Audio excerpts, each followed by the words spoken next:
जोधा बेगम, जब आप जानती थी कि ये पगड़ी शहंशाह पहनने वाले हैं तो आपको होशियार रहना चाहिए था।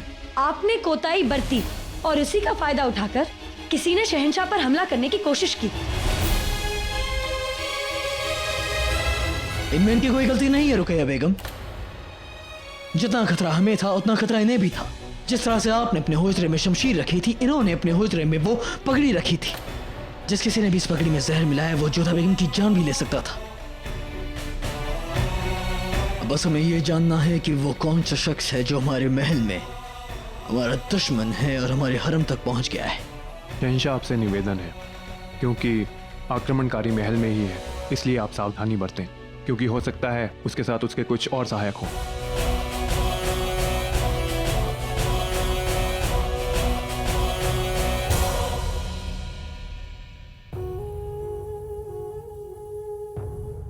कहाँ फंस गए हम? महाचूचक हमसे निकाह करना चाहती हैं। हैदर, चाचा जान, आप क्या हुआ? तुम अभी तक सोए नहीं?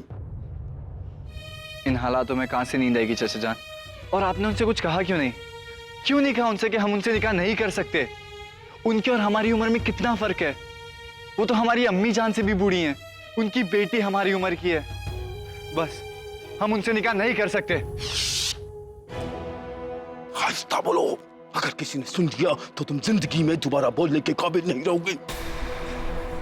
हम तुम्हारे जज्बात समझते हैं, लेकिन अभी हमें इनकी मदद की जरूरत है। हमारी हुकूमत को इनकी फौज की जरूरत है। और उसके लिए आप हमारी जिंदगी तबाह होते हुए देख सकते हैं, हमारे चाचा जान होते हुए भी। हम तुम्हारे चाचा होने के साथ साथ इस हुकूमत के वजीर भी हैं हैदर, और तुम्हारी और इस आवाम की हिफाजत हमारी पहली जरूरत है। हमें किसी की जरूरत नहीं है चाचा जान, हम अपनी जंग खुद लड़ेंगे, लेकिन हम उनसे निकाह नहीं करेंगे। आप चलिए यहाँ से। हैदर, ऐसी सूरत में हमें और तुम्हें मौत का सामना करना पड़ेगा। कोई औरत नहीं है, मौत है मौत। वो शैतान की परछाई है, और हैदर जब शैतान से समझौता करते हैं तो अपनी जिंदगी शैतान के नाम हो जाती है। अब तुम्हें वही करना पड़ेगा जो वो चाहती है। अगर तुमने ऐसा नहीं किया तो वो तुम्हारी जिंदगी तबाह कर देगी।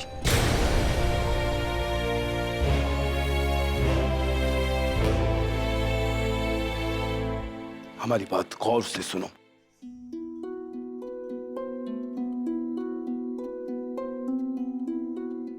अगर महाचूचक नाराज हो गई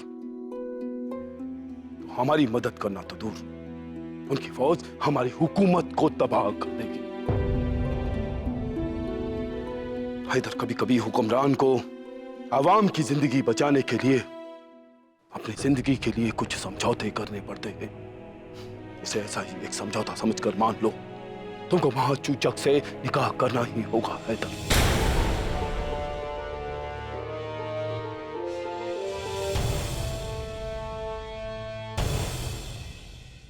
शहंशाह, हमने जोधा बेगम की सभी दासियों से पूछताछ कर ली है और हमें कोई भी संदेहप्रद बात नहीं लगी है। सभी के पास साक्ष्य है कि उस रात वो कहाँ थी। ये किसी नौसिखिए का काम नहीं है। पगड़ी में वेश बहुत सावधानी से लगाया गया है। इससे दो बातें पता चलती हैं। एक तो वो शख्स बहुत होशियार है, और दूसरा ये कि उसे महल में कहीं भी आने जाने की पूरी आज़ादी है।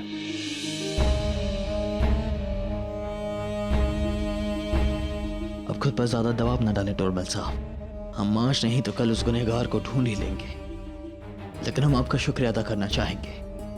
आपकी काबिलियत और तेज निगाहों की वजह से हमारी जिंदगी बच गई। ये तो हमारा कर्तव्य था शहंशाह।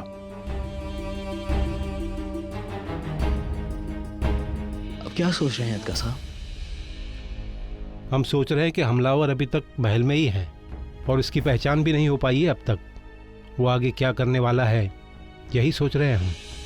वो कोई ना कोई खतरनाक कदम भी उठा सकता है, क्योंकि हमारा तजुर्बा ये रहा है कि ऐसे हमले में हाथ किसी और का होता है और कंधा किसी और का।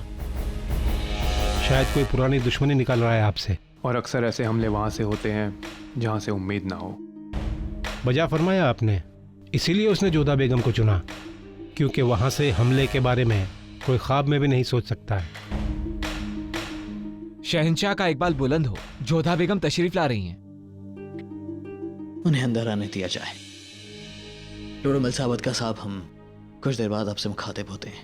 जी हुजूर। आदाब।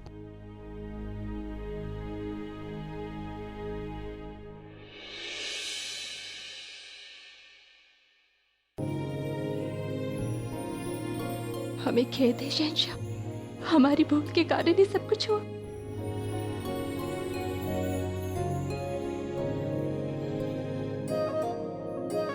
खूबसूरत आंखें बहती हुई अच्छी नहीं लगती। आप हमारा मन बहला रहे हैं, हम जानते हैं सब कुछ उस पगड़ी के कारण हुआ। पहले आप आइए, बैठिए यहाँ पर, आइए बैठिए। अब बताइए हमें कि क्या उस पगड़ी में जहर आपने मिलाया था जोधा बेगम? ये क्या कह रहे हैं आप शहंशाह? ऐसा करने से पहले हम मर जाना चाहेंगे। हम जानते हैं जोधा बेगम, हम जानते हैं कि आप ऐसा सोच भी नहीं सकती हैं, तो उसके बावजूद आप अपने आंसू क्यों बहा रही हैं? खुद को मुजरिम क्यों मान रही हैं? हम अपने आंसू को कैसे रोके शहंशाह? एक के बाद एक आपके प्राणों पर संकट आते देख हमारा मन चल्ली हो जाता है। आपको खो देने का विचार ही हमें मार डालता है। आप हमें कभी नहीं खोएंगी जोधा बेगम, क्योंकि कोई भी जहर आपकी मोहब्बत से टक्कर नहीं ले सकता है। हमने जरा सी तारीफ क्या कर दी, आप तो मुस्कुराने लगी। हमें लगता है कि हमें और तारीफ करनी चाहिए। शहंशाह, हम सोच रहे थे कि ऐसा कौन हो सकता है जो हमारे कक्ष में आकर आपकी पगड़ी में विष डाल सकता है, क्योंकि हमारे कक्ष में बिना अनुमति के आने की आज्ञा केवल कुछ ही लोगों को है। मोतीबाई, और मोतीबाई पर संदेह करना जैसे स्वयं पर संदेह करना होगा। और शहनाज, उस बेचारी को तो विष का अर्थ भी नहीं पता। और जकीरा भी ऐसा नहीं कर सकती, क्योंकि उन्होंने तो रहीम को सर्प से बचाया।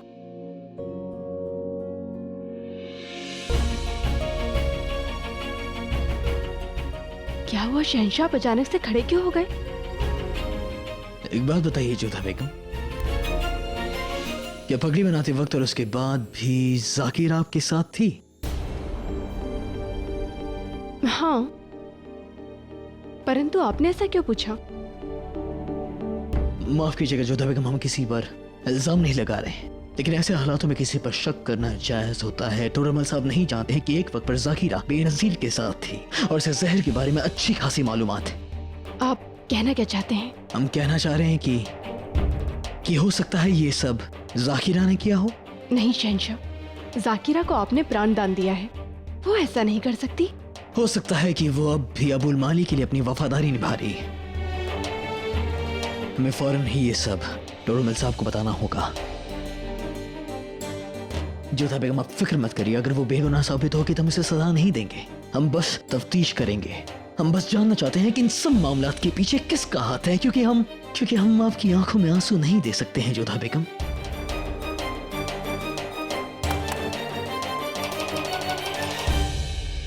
बाहर टोडरमल साहब और अरका साहब होंगे, उनसे कहना हमने उन्हें याद फरमाया है।